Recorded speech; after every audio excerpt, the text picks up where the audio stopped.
First ఇక్కడ వేసారు sir. ఇక్కడ అయిన తర్వాత మళ్ళీ అక్కడ పోయింది, అక్కడ వేసారు. మళ్ళీ అక్కడ అంబేద్కర్ నగర్ దగ్గర పోయింది. మరి అక్కడ క్రీజ్ జోజ్ కాలేదు ఆ పక్కన ఆ మొత్తకెళ్ళింది, ఆ మొత్తకెళ్ళి పోయింది.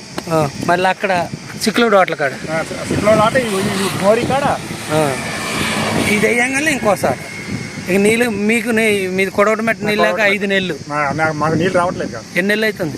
4 నెలలు 3 నెలలు. మరి ఈ పక్కన వైరస్ రూపాయలు మీ ఊర్లో మీ రెవెన్యూలో? మా రెవెన్యూలోది సగం 1600 ఎకరం మా రెవెన్యూలోది మొత్తం కూడా. ఇప్పుడు ఆ ట్యాంకర్స్ ఉన్నాయా, ఆ ట్యాంకులు అన్నీ కూడా మా రెవెన్యూలోది. ఏ రెవెన్యూ? కొడవటమెట్ట. కానీ కాకపోతే ఏంటంటే సిటీ వైరాది కాబట్టి వైరా అనే ఒక పేరు వచ్చింది తప్ప రెవెన్యూ పరంగా చూసుకుంటే రిజర్వాయర్స్ 100% మాది. మరి మీకు సుక్క నీళ్ళు రాదు. అనే దాంట్లో సర్వే చేసిన దాంట్లో కొడవటమెట్ట ఫస్ట్, కొడవటమెట్ట తల్లాడ ఇవన్నీ కూడా ఉన్నాయి. అది పోయింది.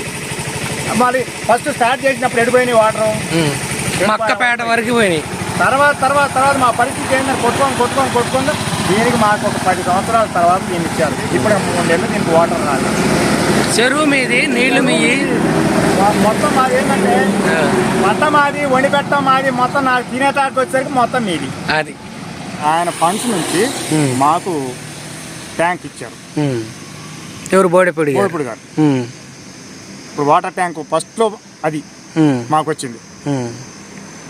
తర్వాత మేము కొట్టుకొని ఏంటి మనం చెరువు పక్క నుండి మనకి నీళ్ళు లేకపోవడం ఏంది, అసలు దీని వ్యవహారం ఏంది అని మేము ఆ రవి గారు మేమంతా కూడా వాళ్ళంతా యుద్ధం చేస్తే లాస్ట్కి ఇటు నుంచి పైప్ లైన్ ఇచ్చారు.